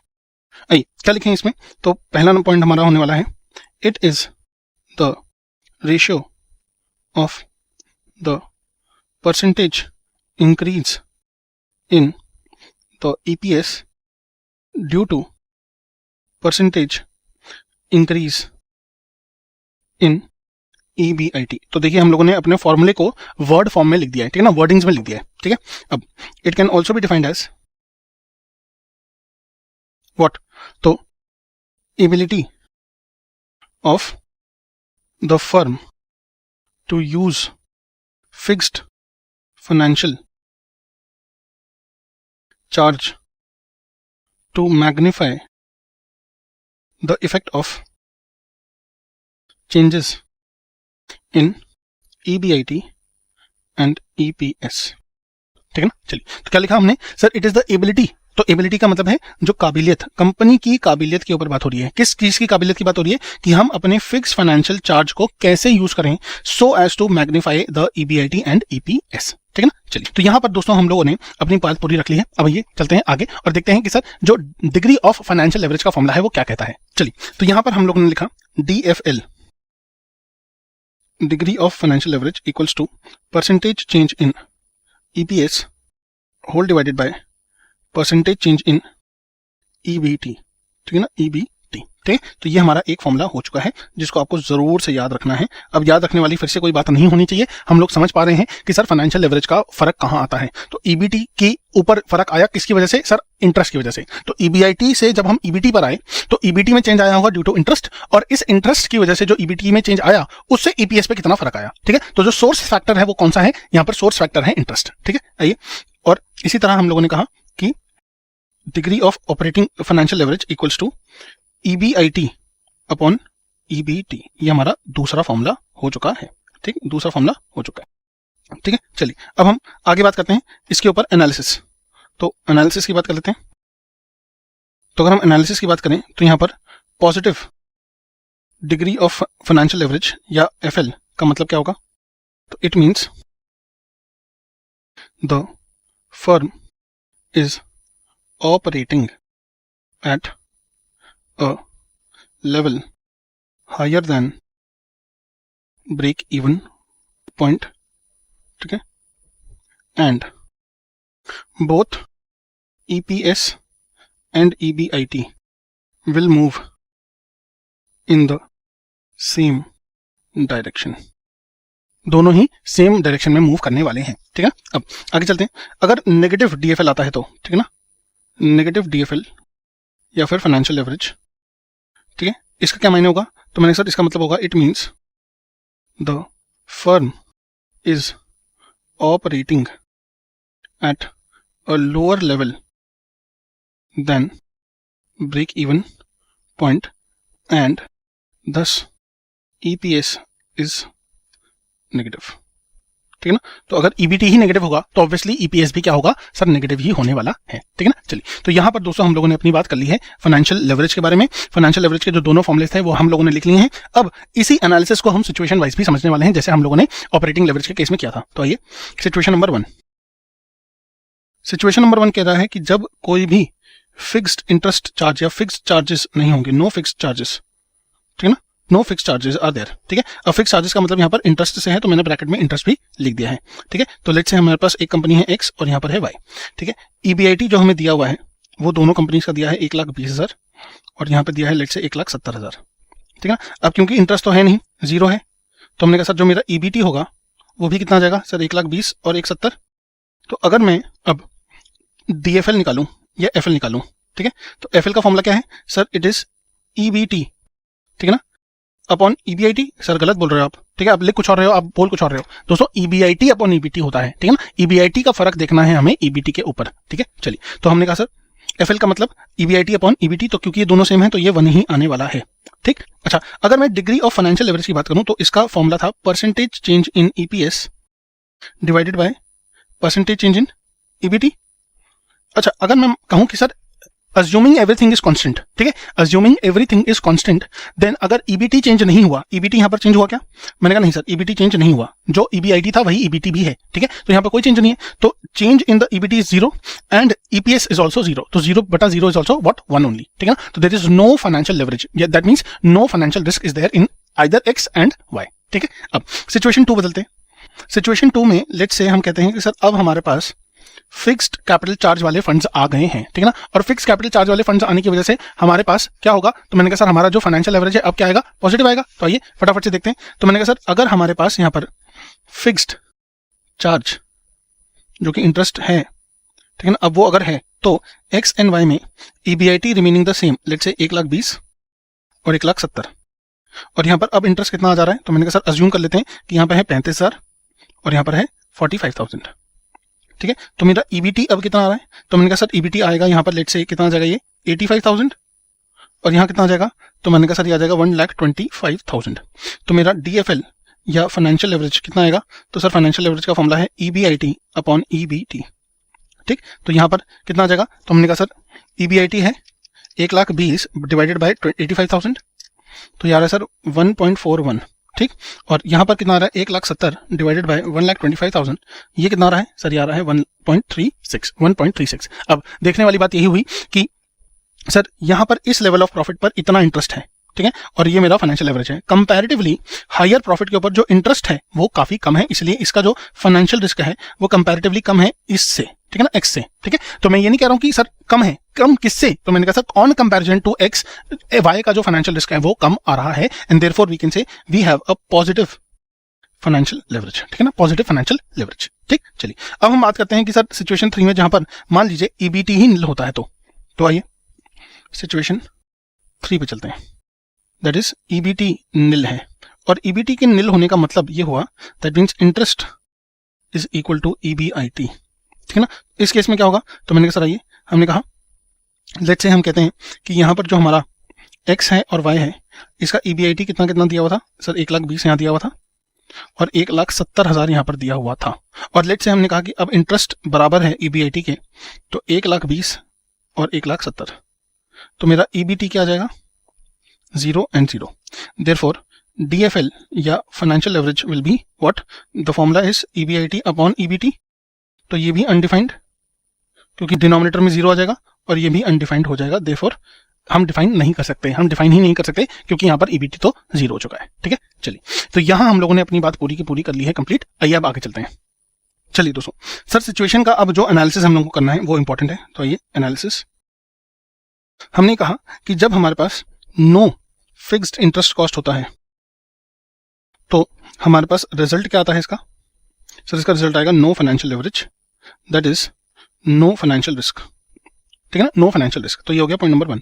पॉइंट नंबर 2, जब मेरा हायर फिक्स्ड इंटरेस्ट कॉस्ट आएगा उस केस में मेरा जो फाइनेंशियल लेवरेज होगा वो भी ज्यादा होगा, या फिर मैं इसको ऐसा कह सकता हूं कि हायर फाइनेंशियल रिस्क भी होगा, ठीक। चलिए, अगर मैं थर्ड पॉइंट में कहूं तो अगर मेरा EBIT मेरे फाइनेंशियल ब्रेक इवन पॉइंट से ज्यादा है, अब ये sir financial break even point क्या होता है, तो मैंने कहा सर इसको हम लोगों ने ऑलरेडी समझा हुआ है, that is interest plus preference dividend divided by 1 minus tax rate, है ना। तो ये हमारा फाइनेंशियल ब्रेक इवन पॉइंट होता है ना। तो अगर मेरा ईबीआईटी इन दोनों से ही ज्यादा है, दैट मींस मेरा ईबीआईटी पूरी तरीके से इंटरेस्ट और प्रेफरेंस डिविडेंड को कवर करने योग्य है, तो मैं कहूंगा कि मेरा जो फाइनेंशियल लेवरेज है वो पॉजिटिव है। सर पॉजिटिव क्यों है? क्योंकि इंटरेस्ट तो है, ऐसा तो हम नहीं कह रहे हैं कि सर इंटरेस्ट है ही नहीं। जब इंटरेस्ट नहीं होता है तभी तो फाइनेंशियल लेवरेज नहीं होता है। अगर हम ये कहते हैं कि मेरा इंटरेस्ट और प्रेफरेंस डिविडेंड से ज्यादा है EBIT, that means we are accepting कि इंटरेस्ट और प्रेफरेंस डिविडेंड जो कि दोनों ही फिक्स इंटरेस्ट कॉस्ट है वो एग्जिस्ट कर रही है, वो जीरो नहीं है। इसलिए हमने कहा कि सर फाइनेंशियल लेवरेज भी होगा, ठीक है ना। पॉजिटिव होने का मतलब है कि sir it will be there, financial risk is there, ठीक है। दस वी कैन से दस फाइनेंशियल रिस्क एग्जिस्ट, ठीक है ना, फाइनेंशियल रिस्क एग्जिस्ट करता है। सिमिलरली अगर मैं बात करूं पॉइंट नंबर 4 की, तो point number 4 is EBIT is less than the financial break even point. तो उस केस में हमारा जो फाइनेंशियल लेवरेज होगा वो नेगेटिव होने वाला है, और इसका मतलब क्या होता था? That means company is operating at lower level, ठीक है ना, लोअर लेवल। अब लोअर लेवल किससे? मैंने कहा lower level than the financial break even point, ठीक है ना। चलिए, तो यहां दोस्तों हमारा ये जो पूरा सेक्शन था फाइनेंशियल लेवरेज का वो हो चुका है खत्म, ठीक है ना। आइए फटाफट से अब हम आगे चलते हैं। चलिए सर, फाइनेंशियल लेवरेज से ही रिलेटेड हमारे पास थ्योरी का एक टॉपिक है, that is trading on equity, ठीक है ना, ट्रेडिंग ऑन इक्विटी। तो आइए इसको समझते हैं क्या कह रहा है ये। सर आप बात को समझ लेंगे तो आपका आंसर अगर लिखना होगा तो आप ऑटोमेटिकली लिख सकते हैं। सर पहले कुछ पॉइंट्स नोट डाउन करते हैं, फिर उसके बारे में बात करेंगे। तो आइए फटाफट से point number 1, financial leverage indicates that the company is using funds which carry fixed charge on capital, for example long term debts along with नहीं आएगा अभी, comma preference share capital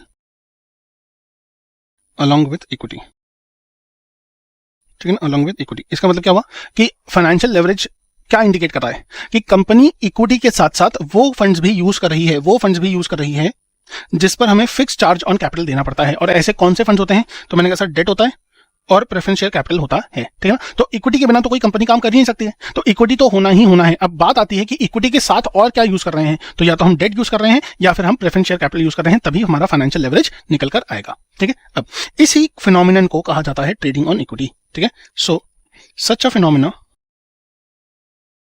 is known as trading on equity, ठीक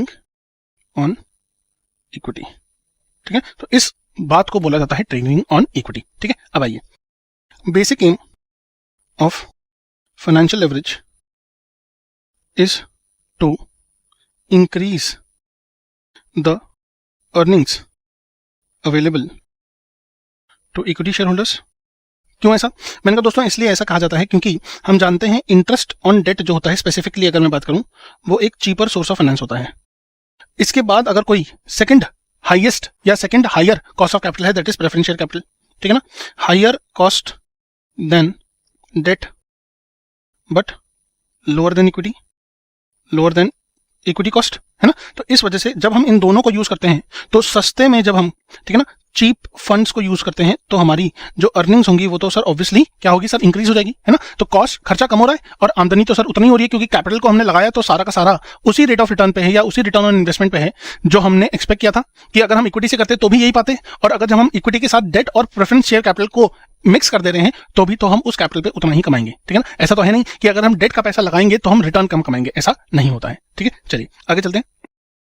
a firm is known to have positive or negative leverage when its earnings are more than cost of debt, ठीक है ना। दोस्तों यहाँ पर एक छोटा सा वो है, ये नेगेटिव नहीं है, इसे हम बोलेंगे फेवरेबल, सॉरी, ठीक है ना।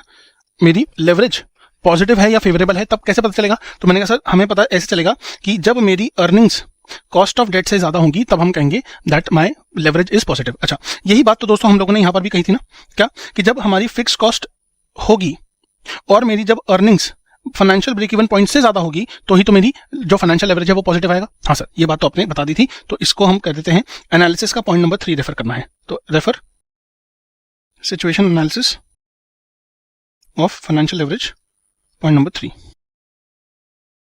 ठीक है, चलिए आइए आगे चलते हैं। सो trading on equity means when the quantity of funds, that is debt and preference, is relatively high than equity share capital। ठीक है ना, तो क्या बोला हमने, ट्रेडिंग ऑन इक्विटी का मतलब क्या है, व्हेन क्वांटिटी ऑफ फंड्स, अब किसकी क्वांटिटी, मैंने सर डेट और प्रेफरेंस की, is relatively high than what equity share capital. ठीक है ना, तो ये बात हम लोगों ने दोस्तों यहाँ पर ट्रेडिंग ऑन इक्विटी के बारे में समझ ली है। ठीक है, तो ये बहुत ही सिंपल सा कॉन्सेप्ट है। हालांकि ट्रेडिंग ऑन इक्विटी का कॉन्सेप्ट हमें कहाँ काम आता है, तो सर हमें कंबाइंड लेवरेज को समझने में ज्यादा काम आता है, जो कि हम आने वाले समय में अभी देखने वाले हैं। ठीक है, आइए आगे चलते हैं। और इसी के बाद हम लोगों को एक और थ्योरी का टॉपिक जो कि फाइनेंशियल लेवरेज से जुड़ा हुआ है, that is double edge sword को डिस्कस करना है। ठीक है, तो इस थ्योरी के टॉपिक को डिस्कस करने के बाद ही हम आगे चल पाएंगे और हम अपने कंबाइंड लेवरेज को डिस्कस कर पाएंगे। सर डबल एज शॉर्ट का मतलब यहां पर हमें समझना है दो धारी तलवार। ठीक है, दो धारी तलवार। अब फाइनेंशियल लेवरेज को ऐसा क्यों कहा जाता है, मैंने कहा दोस्तों फाइनेंशियल लेवरेज को ऐसा इसलिए कहा जाता है क्योंकि इंटरेस्ट के बढ़ने से और घटने से दोनों ही तरफ एक नुकसान भी है, एक फायदा भी है। पहले हम घटने की बात करते हैं।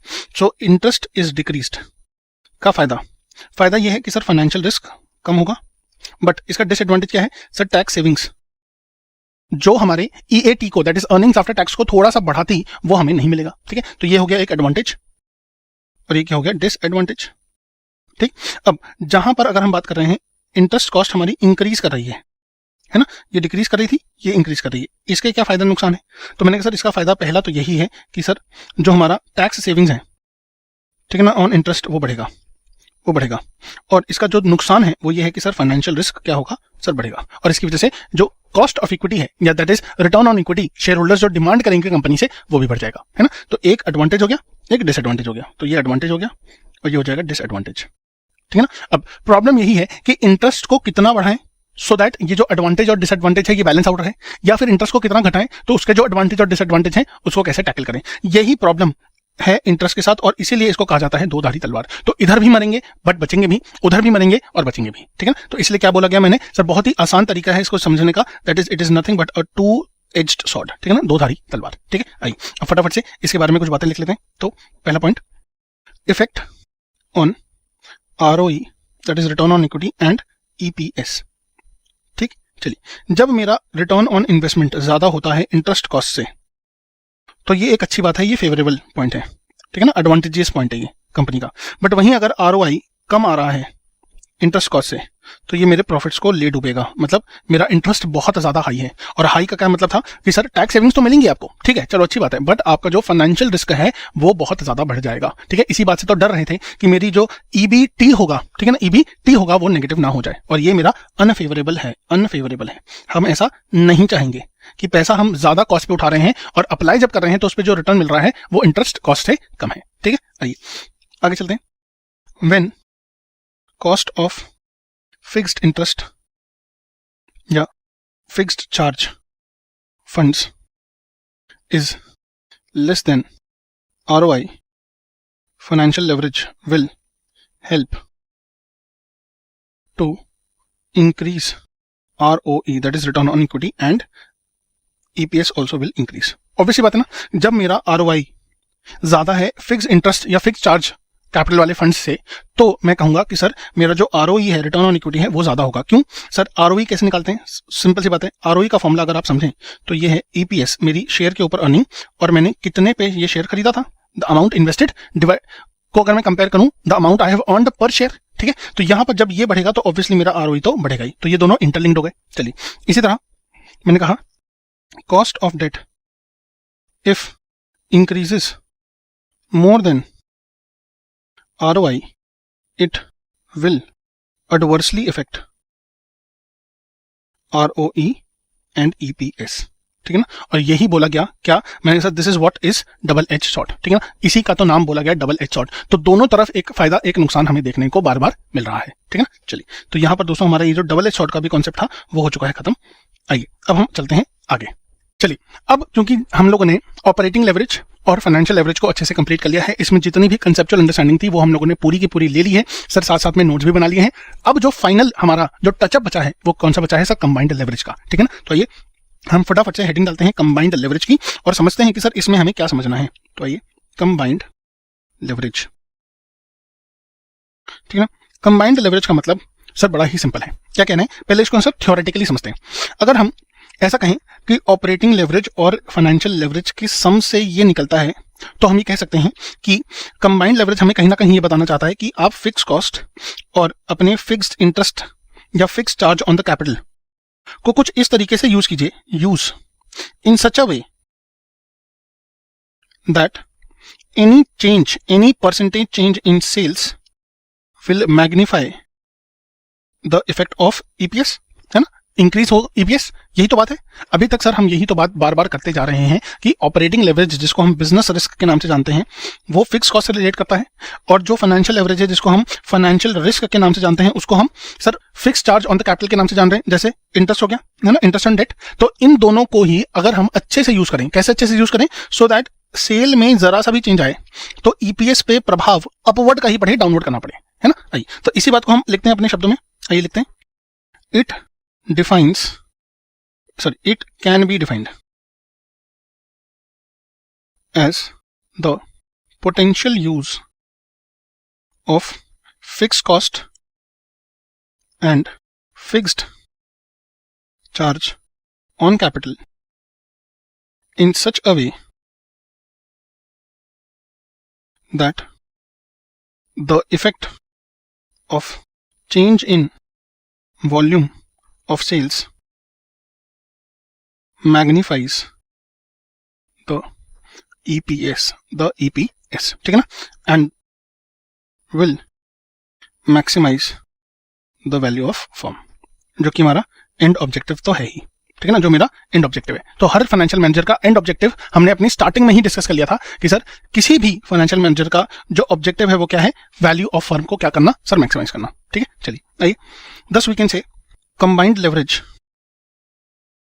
can be calculated or computed by multiplying operating leverage and financial leverage, ठीक है। अब अगर हम ऐसी बात करें कि सीएल का मतलब क्या, तो ऑपरेटिंग लेवरेज का मतलब क्या होता है सर, इसका मतलब होता है contribution divided by what sir, EBIT. अच्छा, और सर फाइनेंशियल लेवरेज का मतलब क्या होता है, ईबीआईटी अपॉन ईबीटी। अगर आप देख पा रहे हैं तो सर यहाँ पर ये ईबीआईटी और ईबीआईटी कैंसिल आउट हो जाएगा, तो हमने क्या कहा कि sir CL equals to contribution upon EBT. अच्छा, हमने ये बात करी थी कि सर ये जो कंट्रीब्यूशन है किसको रिप्रेजेंट कर रहा है सर, सेल्स को, ठीक है ना, सेल्स को रिप्रेजेंट कर रहा है। तो हमारा जो पहला फॉर्मूला निकल कर आया सीएल का वो है CL equals to contribution upon EBT, ठीक है। चलिए, ये हो गया मेरा पहला फॉर्मूला। अब हम बात करते हैं अपने दूसरे फॉर्मूले की। तो दूसरा फॉर्मूला हमारा सीएल का क्या बनेगा, तो CL equals to percentage change in क्या होगा, percentage change in EBIT divided by percentage change in sales, है ना। हाँ सर। अच्छा, ये तो हो गया ऑपरेटिंग लेवरेज। अब फाइनेंशियल लेवरेज की बात करें तो उसका दूसरा वाला फॉर्मूला क्या था सर, उसका दूसरा वाला फॉर्मूला था percentage change in EPS due to percentage change in EBIT.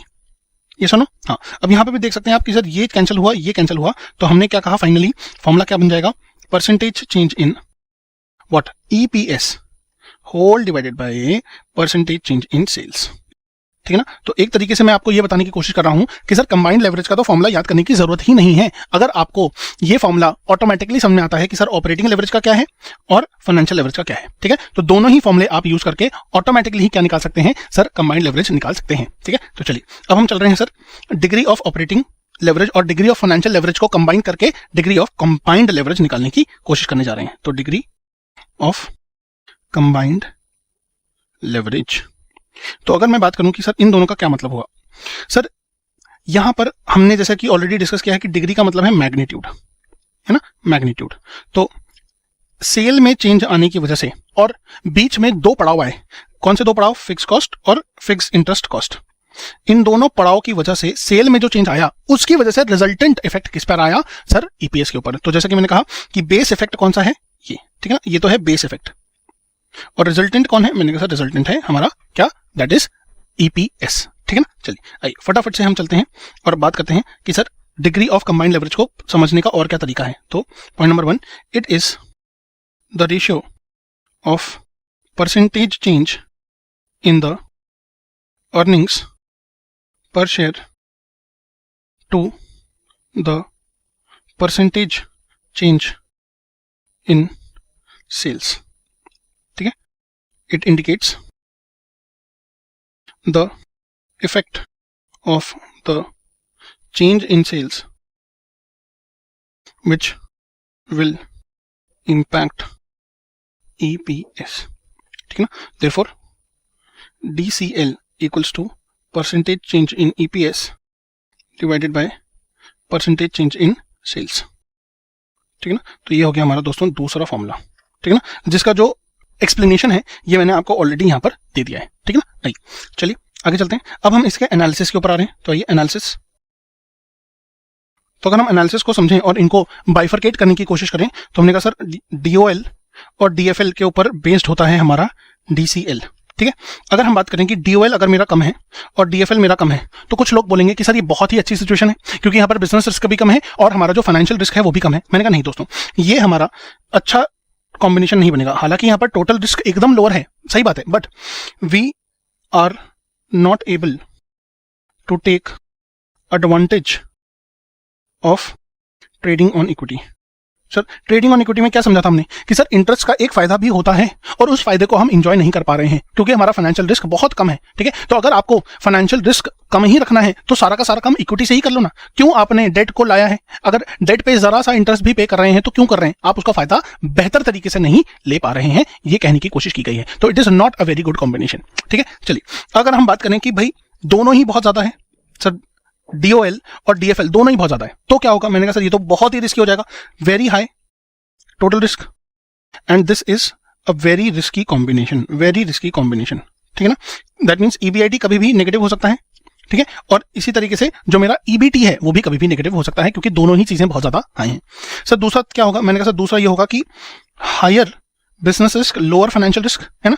मैंने कहा इससे क्या होगा? ये है एक moderate risk level, total risk moderate होगा, but not a very good combination, not a very good combination. Why? The reason is कि आप फिर से डेट को इंट्रोड्यूस करके ट्रेडिंग ऑन इक्विटी का फायदा नहीं ले पा रहे हैं, not able to take advantage of trading on equity. ठीक है, अब सर लास्ट क्या तरीका बचेगा? लास्ट तरीका ये बचेगा सर बिजनेस रिस्क लो रखिए और फाइनेंशियल रिस्क थोड़ा सा हाई भी रहेगा तो भी चलेगा, तो टोटल रिस्क मेरा मॉडरेट लेवल पे होगा, मॉडरेट टोटल रिस्क। और इसकी वजह से जो हमारे पास सर कॉम्बिनेशन बनेगा ये बेस्ट कॉम्बिनेशन बनेगा, this will be a best combination क्योंकि एडिक्वेट अमाउंट में हमारे पास बिजनेस रिस्क है और हायर फाइनेंशियल रिस्क का मतलब है कि हम यहाँ पर ट्रेडिंग ऑन इक्विटी का जो बेनिफिट है, एडवांटेज है, वो हम ले पा रहे हैं। ठीक है ना, चलिए तो यहाँ दोस्तों हम लोगों ने अपने पूरे के पूरे कंबाइंड लेवरेज का डिस्कशन एंड एनालिसिस कंप्लीट कर लिया है। ठीक है, तो ये हमारा पूरा का पूरा हो चुका है कंप्लीट। अब हम आते हैं एक एग्जाम्पल की तरफ। तो ये एग्जाम्पल करना बहुत जरूरी है, फटाफट से हम एग्जाम्पल करते हैं। तो चलते हैं सर अपने स्टडी मटेरियल की तरफ और हम देखेंगे अपना इलस्ट्रेशन नंबर 3। ठीक है ना, आइए। तो सर क्या लिखा हुआ है? A firm details are as under, sales 100 रुपए पर यूनिट पे दी हुई है 24 लाख रुपए की। तो मैंने कहा सर मेरे पास यूनिट्स कितने हो जाएंगे?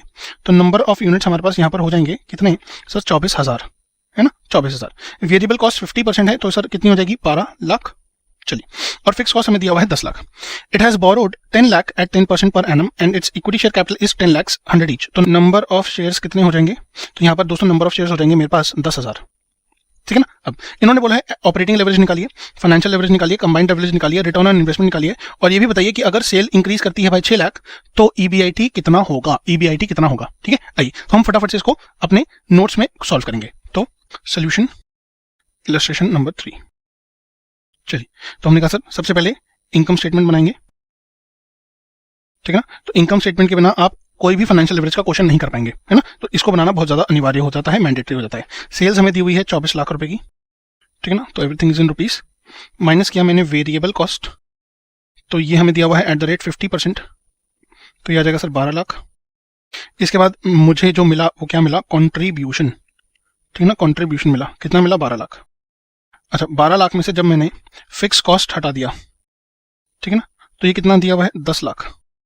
तो मेरा जो EBIT आया वो कितना आया, 2 लाख, ठीक है। तो मेरा EBIT earnings before interest and tax आ गया 2 लाख।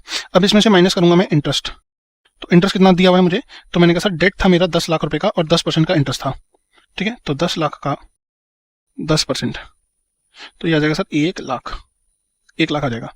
तो मेरा EBT कितना आ जाएगा, तो मैंने कहा सर EBT मेरा आ जाएगा यहाँ पर कितना, 1 लाख, ठीक। और इससे मैं सब कुछ निकाल लूंगा, ठीक है। आइए एक एक करके शुरू करते हैं।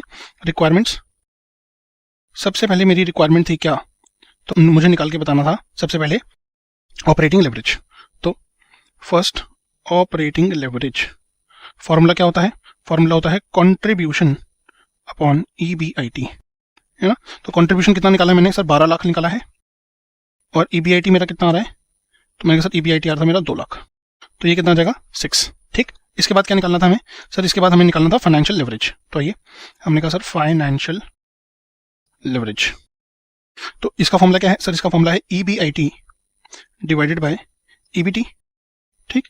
तो हमने कहा सर इसको कैसे लिखेंगे, तो EBIT मेरा 2 लाख है और EBT है मेरा 1, तो 2 लाख डिवाइडेड बाय 1 लाख, तो ये कितना आ जाएगा 2। अब मैंने कहा सर कंबाइंड लेवरेज, तो सर हम कंबाइंड लेवरेज 2 तरीके से निकालेंगे, ठीक है ना। एक तो है कि जी OL और FL को मल्टीप्लाई कर दीजिए, तो 6 × 2 विल बी इक्वल्स टू 12, या फिर मैं कहूं कि जो मेरा कॉन्ट्रीब्यूशन है उसको डिवाइड कर दूं मैं EBT से। तो कॉन्ट्रीब्यूशन कितना आया था, 12 लाख, और EBT कितना आया था, 1 लाख, तो ये भी क्या आ रहा है, देखिए 12 ही आ रहा है।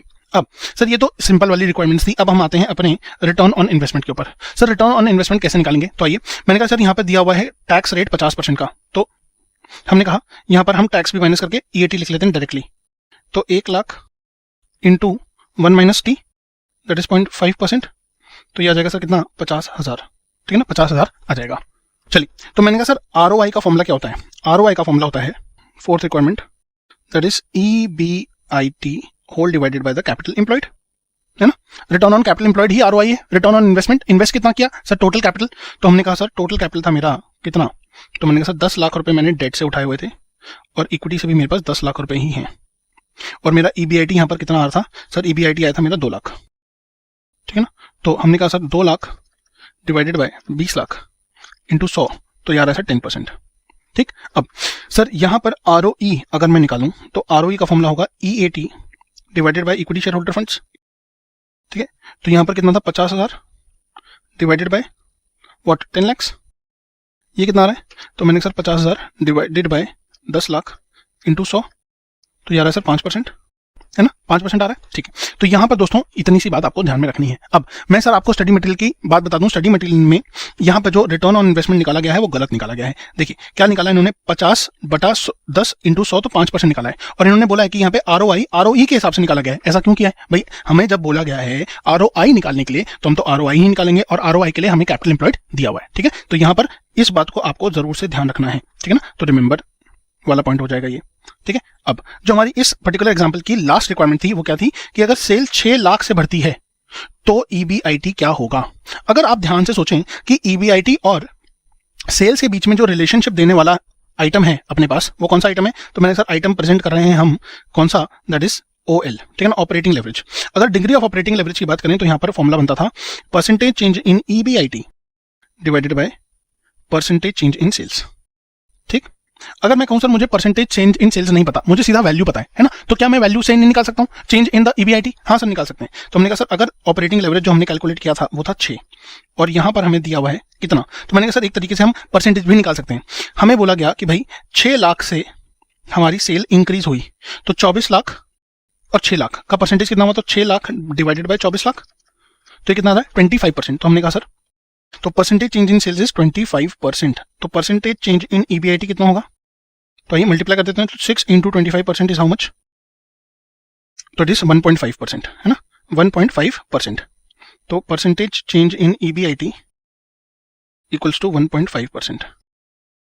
देयरफॉर जो रिवाइज्ड EBIT आएगा वो क्या आएगा, तो सर यहाँ पर एनालिसिस हमने किया था कि अगर ऑपरेटिंग लेवरेज पॉजिटिव होता है, ठीक है, इसका क्या मतलब होता है? तो आइए फटाफट से चलते हैं अपने ऑपरेटिंग लेवरेज वाले सेक्शन के ऊपर और हम समझते हैं कि सर हमने क्या समझा था वहां पर, है ना। तो आइए, हमने समझा था कि जब ऑपरेटिंग लेवरेज पॉजिटिव होगा तो EBIT and sales will move in the same direction. इसका मतलब अगर तो ऐसा है तो सेल बढ़ी है तो EBIT भी बढ़ेगा। तो हमने कहा सर जो हमारा EBIT आ रहा था पहले, कितना आ रहा था EBIT? 2 लाख, अब वो 1.5% से बढ़ जाएगा। तो 2 लाख प्लस 1.5%, तो ये कितना हो जाएगा? 2 lakh plus 1.5% is how much? 2,03,000। 2,03,000। दोस्तों बाकी सब ठीक है, अगर बट आपने अपना फाइनल आंसर कुछ इस तरह लिखा है ना तो ये रॉन्ग हो जाएगा। ठीक है, क्यों रॉन्ग हो जाएगा मैं बताता हूँ। यहाँ पर जो 1.5% का इन्फ्रेंस है वो ऐसा है कि ये 1.5 गुना माना जाता है। ठीक है ना, 1.5 टाइम्स, 1.5 टाइम्स है ये। ठीक है, तो परसेंटेज का इन्फ्रेंस है यहाँ पे टाइम्स से। ठीक है, तो फाइनली इसका मतलब क्या हुआ कि यहां पर हम लोग क्या लिखेंगे? Into 1.5, therefore the revised EBIT will be 3 lakhs। ठीक है, अच्छा सर हमें बात समझ में नहीं आ रही, आप एक बार करके दिखा दो। तो लेट्स से हमने कहा इसी इनकम स्टेटमेंट को हम दोबारा बना लेते हैं। ठीक है ना, तो हम दोबारा बना लेते हैं। तो आइए फटाफट से हम लोग इसको रिवाइज्ड सेल के लेवल पर बनाते हैं और देखते हैं सर हमारा जो EBIT आएगा वो क्या आएगा। तो आइए, हमने कहा सर इसको चेंज करते हैं, ये चेंज हो जाएगा, ये चेंज होगा, ये चेंज होगा, ये चेंज होगा, ये चेंज होगा। तो हमने कहा सर अगर हमारी सेल 6 लाख से बढ़ती है तो ये 24 लाख प्लस 6 लाख, तो ये कितना हो जाएगा? तो ये हो जाएगा सर 30 lakhs। अब 30 lakhs का 50% मेरा वेरिएबल कॉस्ट भी चेंज होगा ऑब्वियसली, तो ये आ जाएगा सर 15 lakhs। अब 15 lakhs में कंट्रीब्यूशन आएगा कितना? तो मैंने कहा सर कंट्रीब्यूशन आ जाएगा 15 lakhs और फिक्स कॉस्ट माइनस किया 10 लाख का, तो ये आ जाएगा सर EBIT 5 लाख, है ना, 5 लाख आ जाएगा। तो मैंने कहा सर चेंज कितने से आया? तो मैंने कहा सर चेंज ही तो मैंने बताया, तो चेंज आया 3 लाख से। ठीक, 3 लाख से चेंज आया, पहले कितना था? 2, तो इसमें 2 लाख हमने और जोड़ दिया, तो ये टोटल कितना आ जाएगा? 3 + 2 दैट इज 5 लाख। ठीक है ना, 5 लाख। तो 1.5 टाइम का मतलब ये चेंज है ना, चेंज है। अब चेंज को पुराने वाले में ऐड भी तो करना पड़ेगा। ठीक है, तो इस बात को सिर्फ आपको बहुत ज्यादा इंपॉर्टेंटली ध्यान रखना है। बच्चे यहाँ पर सब कुछ ठीक करने के बाद फाइनल आंसर गड़बड़ कर देते हैं। ठीक है ना, चलिए तो हमने देखिए अपना प्रूफ भी दे दिया। इंटरेस्ट को अब हमें कोई जरूरत नहीं है, हालांकि इसको लिख देंगे तो भी काम चल जाएगा। ये आ जाएगा 4 लाख और हमारा जो EAT है वो आ जाएगा 2 लाख। ठीक है, चलिए तो यहाँ दोस्तों हमारा कंबाइंड लेवरेज का एग्जाम्पल हो चुका है खत्म। ठीक है।